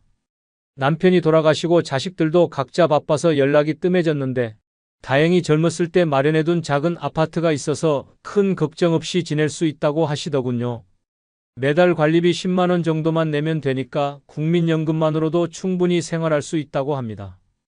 반면에 부산에 거주하는 박할머니는 월세로 살고 계시는데 매달 월세 50만 원을 내다 보니 국민연금으로는 턱없이 부족해서 자식들에게 용돈을 받아야 한다고 속상해 하십니다. 두 분의 차이는 단 하나, 집이 있느냐 없느냐의 차이였습니다. 김할머니는 여유로운 노후를 보내시지만 박할머니는 항상 돈 걱정에 시달리고 계십니다. 그래서 집만큼 확실한 노후 준비는 없다고 말씀드리는 겁니다. 사람은 배신할 수 있어도 집은 절대 배신하지 않습니다. 내 이름으로 된 집 한 채야말로 노후의 가장 든든한 울타리이자 평생 나를 보호해줄 소중한 자산입니다. 노후에 믿을 것 중 세 번째는 병원비를 아끼게 해주는 건강뿐입니다. 아무리 돈이 많아도 건강을 잃으면 모든 것이 무의미해지고 반대로 건강만 있으면 큰 돈 들이지 않고도 행복하게 살 수 있습니다. 특히 나이가 들수록 의료비 지출이 급격히 늘어나는데 건강한 몸만큼 확실한 전략은 없다고 할 수 있습니다. 젊었을 때는 몸이 아파도 며칠 쉬면 금세 회복되지만 나이가 들면 한 번 아프면 회복하는데 시간도 오래 걸리고 비용도 많이 듭니다. 당뇨나 고혈압 같은 만성질환에 걸리면 평생 약을 먹어야 하고 무릎이나 허리가 아프면 물리치료나 시술비로 돈이 많이 나갑니다. 하지만 건강을 잘 관리해두면 이런 비용들을 대부분 피할 수 있습니다. 건강관리의 핵심은 꾸준한 운동과 올바른 식습관입니다. 매일 30분씩 걷기만 해도 심혈관 질환 예방에 큰 도움이 되고 규칙적인 식사와 금연, 금주를 실천하면 각종 질병 위험을 크게 줄일 수 있습니다. 특히 근력 운동을 병행하면 골밀도를 높여서 골다공증도 예방할 수 있어서 일석이조의 효과를 얻을 수 있습니다. 정기적인 건강검진도 매우 중요합니다. 병은 초기에 발견할수록 치료비가 적게 들고 완치 가능성도 높아집니다. 국가에서 제공하는 무료 건강검진만 꼬박겜박 받아도 대부분의 질병을 조기에 발견할 수 있습니다. 특히 암 같은 중대 질병은 조기 발견 여부에 따라 치료비가 1,000만 원과 1,000만 원 이상으로 크게 차이 납니다. 건강한 사람과 그렇지 않은 사람의 노후 의료비 차이는 정말 큽니다. 건강한 분들은 1년에 병원비로 몇십만 원 정도만 쓰지만 만성질환이 있는 분들은 매년 수백만 원씩 의료비가 나갑니다. 또한 건강하면 일상생활을 혼자서 할 수 있어서 간병비나 요양비도 절약할 수 있습니다. 건강은 또한 삶의 질과 직결됩니다. 아무리 돈이 많아도 아프면 맛있는 음식도 먹을 수 없고 여행도 갈 수 없으며 손주들과 놀아줄 수도 없습니다. 하지만 건강하면 적은 돈으로도 충분히 즐거운 노후를 보낼 수 있습니다. 친구들과 등산을 가거나 공원에서 산책을 하는 것만으로도 큰 행복을 느낄 수 있거든요. 스트레스 관리도 건강 유지의 중요한 요소입니다. 나이가 들수록 여러 가지 걱정거리가 많아지는데 스트레스가 쌓이면 면역력이 떨어져서 각종 질병에 걸리기 쉬워집니다. 취미 생활을 하거나 명상, 독서 등을 통해 마음의 평안을 유지하는 것이 필요합니다. 서울에 사는 김할아버지는 올해 75세인데도 병원에는 정기검진 때만 가신다고 합니다. 젊었을 때부터 매일 새벽 5시에 일어나서 1시간씩 산책을 하시고 금연 금주를 철저히 지키셨다고 하더군요. 덕분에 1년 의료비가 20만 원도 안 나간다고 자랑하십니다. 반면에 광주에 거주하는 박할아버지는 당뇨와 고혈압을 앓고 계시는데 매달 병원비와 약값으로 30만 원씩 나간다고 하십니다. 최근에는 무릎까지 아파서 주사 맞는 비용까지 추가로 들어간다고 걱정하시더군요. 두 분의 차이는 젊었을 때부터 건강관리를 했느냐 안 했느냐의 차이였습니다. 김할아버지는 여유로운 노후를 보내시지만 박할아버지는 의료비 때문에 늘 부담스러워 하십니다. 그래서 건강만큼 확실한 노후 대비는 없다고 말씀드리는 겁니다. 돈은 잃어도 다시 벌 수 있지만 건강은 한번 잃으면 되찾기 어렵습니다. 지금부터라도 꾸준히 건강관리를 하셔서 병원비 걱정 없는 행복한 노후를 맞이하시기 바랍니다. 노후에 믿을 것 중 네 번째는 아무도 모르게 쌓아둔 비상금입니다. 사람들은 내가 돈이 있다는 것을 알면 언제든지 빌려달라고 할 수 있고 가족들도 미리 상속을 기대할 수 있습니다. 하지만 나만 알고 있는 비상금이 있으면 정말 급할 때 누구에게도 눈치 보지 않고 사용할 수 있어서 마음의 여유를 가질 수 있습니다. 비상금의 가장 큰 장점은 예상치 못한 상황에 대비할 수 있다는 점입니다. 갑자기 큰 병에 걸려서 수술비가 필요하거나 집에 문제가 생겨서 수리비가 들어갈 때 비상금이 있으면 당황하지 않고 해결할 수 있습니다. 또한 자식들이 어려운 일을 당했을 때도 조용히 도움을 줄 수 있어서 부모로서의 역할을 계속할 수 있습니다. 비상금을 마련하는 방법은 생각보다 어렵지 않습니다. 매달 용돈에서 조금씩 아껴서 모으거나 명절이나 생일에 받은 용돈을 따로 저축해두면 됩니다. 중요한 것은 꾸준히 모으는 것이고 아무에게도 알리지 않는 것입니다. 심지어 배우자에게도 말하지 않는 것이 좋습니다. 왜냐하면 두 사람이 알면 비밀이 아니기 때문입니다. 비상금을 보관하는 방법도 신중하게 선택해야 합니다. 집에 현금으로 보관하면 도난이나 화재 위험이 있고 은행에 예금하면 가족들이 알 수 있습니다. 가장 좋은 방법은 본인 명의의 별도 통장을 만들어서 관리하는 것입니다. 통장이나 카드는 안전한 곳에 보관하고 비밀번호도 다른 사람이 추측할 수 없는 것으로 설정해야 합니다. 비상금의 적정 규모는 개인의 상황에 따라 다르지만 최소한 6개월에서 1년치 생활비 정도는 되어야 합니다. 월 생활비가 100만 원이라면 600만 원에서 1200만 원 정도를 목표로 잡으면 됩니다.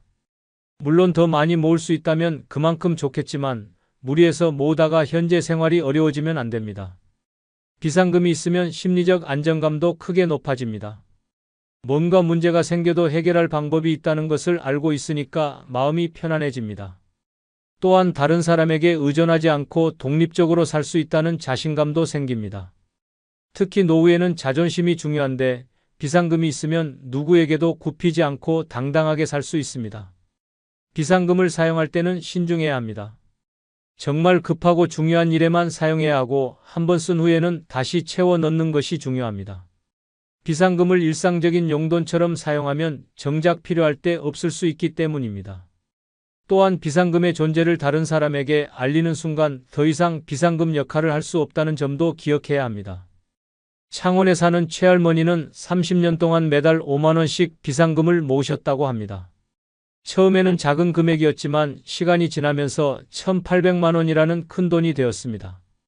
몇 년 전 갑자기 백내장 수술을 받아야 했을 때도 이 비상금 덕분에 자식들에게 부담을 주지 않고 해결할 수 있었다고 하시더군요.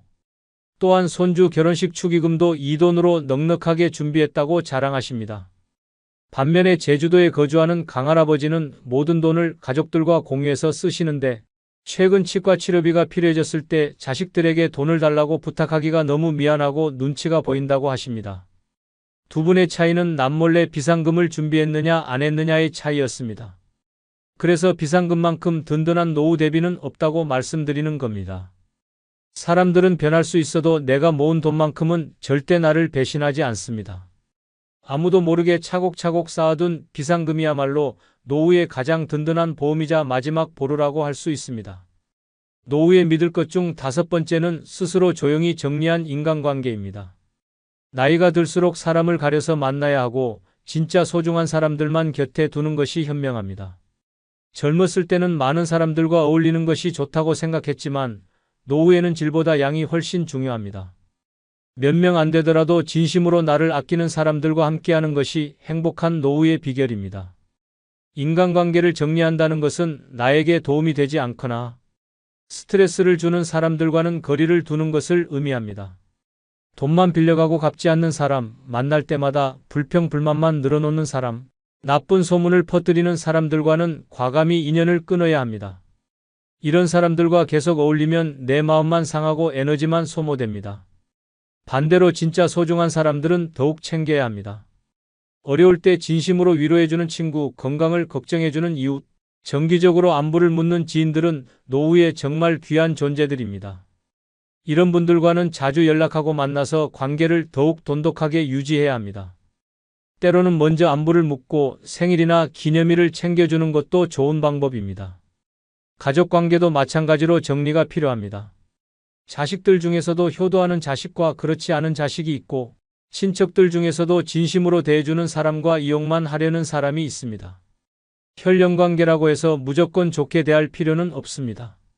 나를 존중하고 아껴주는 가족들에게는 더 많은 사랑을 주고 그렇지 않은 가족들과는 적당한 거리를 유지하는 것이 현명합니다. 인간관계 정리의 핵심은 조용히 하는 것입니다. 크게 소란을 피우거나 감정적으로 대응하면 안 됩니다. 단지 연락 횟수를 줄이고 만남을 자연스럽게 피하면 됩니다. 상대방이 연락해도 바쁘다는 핑계로 만남을 미루거나 짧게 만나고 헤어지는 방식으로 거리를 둘 수 있습니다. 시간이 지나면 자연스럽게 관계가 멀어집니다. 좋은 인간관계를 유지하는 것도 기술이 필요합니다. 너무 자주 만나면 부담스러워할 수 있고 너무 뜸하게 만나면 관계가 소원해질 수 있습니다. 적당한 빈도로 만나고 만날 때는 즐겁게 시간을 보내는 것이 중요합니다. 또한 서로에게 부담을 주지 않는 선에서 도움을 주고받는 것도 필요합니다. 특히 노후에는 새로운 인간관계를 만드는 것보다 기존 관계를 잘 관리하는 것이 더 중요합니다. 나이가 들수록 새로운 사람들과 친해지기가 어려워지고 서로의 성격이나 습관이 맞지 않을 가능성도 높아집니다. 그보다는 오랫동안 알고 지낸 사람들 중에서 진짜 좋은 사람들만 골라서 더 깊은 관계로 발전시키는 것이 현실적입니다. 울산에 사는 송할아버지는 5년 전부터 인간관계를 대대적으로 정리하셨다고 합니다. 젊었을 때는 100명 넘게 연락하고 지냈는데 지금은 정말 소중한 10명 정도만 만나신다고 하더군요. 돈 빌려달라고만 하던 친구들, 만날 때마다 험담만 하던 지인들과는 자연스럽게 거리를 두셨다고 합니다. 덕분에 지금은 스트레스도 줄어들고 진짜 좋은 사람들과만 즐거운 시간을 보내고 계십니다. 반면에 포항에 거주하는 윤할머니는 좋지 않은 사람들과도 계속 어울리시는데 만날 때마다 기분이 상하고 돌아와서 혼자 속상해 하신다고 합니다. 심지어 돈까지 빌려주고 못 받은 일이 여러 번 있어서 후회하고 계시더군요. 두 분의 차이는 인간관계를 정리했느냐 안 했느냐의 차이였습니다. 그래서 인간관계 정리만큼 중요한 노후 준비는 없다고 말씀드리는 겁니다. 좋은 사람들과 함께하면 마음도 편안하고 삶의 질도 높아집니다. 스스로 조용히 정리한 깔끔한 인간관계야말로 노후의 가장 소중한 자산이라고 할 수 있습니다. 마지막으로 이 5가지를 모두 준비한 분의 이야기를 들려드리겠습니다. 전주에 사는 77세 박할머니는 정말 행복한 노후를 보내고 계십니다. 매달 25일이면 국민연금 90만 원과 개인연금 50만 원이 어김없이 들어오고 30년 전에 마련한 작은 아파트 덕분에 주거비 걱정도 없습니다. 젊었을 때부터 꾸준히 운동하고 금연금주를 실천해서 지금도 큰 병 없이 건강하게 지내시고 아무도 모르는 비상금 2천만 원도 차곡차곡 모아두셨습니다. 무엇보다 인간관계를 깔끔하게 정리해서 진짜 좋은 사람들하고만 어울리십니다. 매주 화요일에는 동갑내기 친구 3명과 등산을 하고 목요일에는 이웃 할머니들과 수다를 떨며 즐거운 시간을 보냅니다. 자식들도 한 달에 한 번씩 안부를 묻고 명절 때마다 찾아와서 효도를 다합니다. 박할머니는 이렇게 말씀하십니다. 젊었을 때 5가지를 차근차근 준비해놔서 지금 이렇게 편안하게 살고 있어요. 연금으로 생활비 걱정 없고 내 집이 있어서 마음 편하고 건강해서 병원비 안 들고 비상금 있어서 든든하고 좋은 사람들과만 어울려서 외롭지도 않아요. 누구에게 손 벌리지 않고 당당하게 살 수 있어서 정말 감사합니다. 이처럼 5가지만 제대로 준비하면 누구나 박할머니처럼 행복한 노후를 보낼 수 있습니다. 사람에게 의존하지 말고 이 5가지를 믿고 준비하시기 바랍니다. 여러분의 노후가 박할머니처럼 당당하고 행복하기를 진심으로 응원합니다. 그리고 여러분 마지막으로 한 가지 부탁드립니다. 영상 아래에 나오는 아무 제품을 한 번씩 클릭해 주시기 바랍니다. 그럼 그 이후 24시간 안에 여러분이 쿠팡에서 물건을 구매하시면 저의 채널에 약간의 수수료가 발생합니다. 이렇게 간접 후원해 주시면 감사하겠습니다. 여러분, 지금 당장 거울을 보세요. 거울 속 얼굴에 진짜 행복이 보이시나요? 아니면 평생 남을 위해 살아온 피로가 가득한가요? 70세의 어떤 분들은 혼자 살면서도 누구보다 행복하고 자유로운 분들이 있어요. 반면에 자식도 있고 돈도 많은데 매일 불안해하고 외로운 분들도 있죠. 누가 더 행복할까요? 그 차이가 뭔지 아세요? 오늘 제가 알려드릴 이 5가지만 준비하면 자식 눈치 안 보고 돈 걱정 안 하고 누구한테도 의존하지 않는 완전히 자유로운 삶을 살 수 있어요. 하지만 99%의 사람들이 이 진실을 모르고 있어요. 특히 3번째는 정말 충격적이에요. 대부분의 부모님들이 평생 반대로 살아왔거든요. 마지막 5번째는 이것 없이는 앞에 4가지가 모두 무너질 수 있는 가장 중요한 비밀이에요. 이 영상이 도움이 되셨다면 구독 버튼과 좋아요 버튼 꾹 눌러주시고 같은 고민을 하는 주변 분들께 공유도 해주세요. 그럼 첫 번째부터 시작해 볼까요? 첫 번째는 생활비 최소 10년치 현금을 확보하는 것입니다. 10년치 현금이라니 그게 말이 되나요? 하고 생각하실 수 있지만 이것이야말로 진짜 자유로운 노후를 보장하는 비결이에요. 먼저 현실적으로 계산해 보겠습니다. 혼자 살면서 한 달에 드는 최소 생활비가 얼마나 될까요? 집세, 식비, 병원비, 통신비, 교통비를 모두 합치면 보통 120만 원에서 150만 원 정도 필요해요. 여유롭게 150만 원으로 계산해 보죠. 150만 원 곱하기 12개월 하면 1년에 1,800만 원이 필요합니다. 그럼 10년치는 1억 8천만 원이에요. 1억 8천만 원이라니 그런 큰 돈을 어떻게 모아요? 하고 생각하시겠지만 이것은 생각보다 불가능한 숫자가 아니에요. 왜 10년치가 필요한지 말씀드릴게요. 첫 번째 이유는 진짜 마음의 평화를 얻기 위해서예요. 자식들한테 손 벌리지 않아도 되고 누구한테도 눈치 보지 않고 살 수 있어요. 이게 바로 경제적 독립이 주는 진짜 힘입니다. 두 번째 이유는 건강 문제 때문이에요. 나이가 들면 언제 어떤 병이 생길지 모르잖아요. 병원비 걱정 없이 좋은 치료를 받을 수 있고 건강 관리에도 돈을 아끼지 않을 수 있어요. 세 번째는 진짜 하고 싶은 일을 할 수 있기 때문이에요. 여행도 가고 싶을 때 가고 취미 생활도 마음껏 하고 봉사활동도 할 수 있어요. 돈 걱정 없이 여생을 보낼 수 있는 거죠. 그럼 이 돈을 어떻게 모을까요? 가장 중요한 것은 지출을 줄이는 거예요. 정말 필요한 것과 그렇지 않은 것을 구분하셔야 해요. 불필요한 보험료, 쓰지 않는 구독료, 비싼 외식비를 과감히 정리하세요. 만약 연금이나 월급으로 월 200만 원을 받고 계신다면 150만 원으로 살고 50만 원을 저축하세요. 그러면 30년이면 1억 8천만 원을 모을 수 있어요. 30년이나 걸려요? 하지 마세요. 어차피 시간은 지나가는 거예요. 그 시간 후에 자유로운 사람이 될 것인지, 여전히 돈 걱정하는 사람이 될 것인지는 지금 여러분의 선택에 달렸어요. 더 빨리 모으려면 부동산 임대 수입이나 주식 배당금 같은 추가 수입을 만드세요.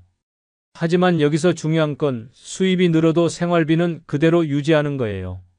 많은 분들이 그렇게 아껴 살면 재미없지 않나요? 라고 물어봐요. 하지만 진짜 재미는 경제적 자유를 얻은 후에 시작돼요.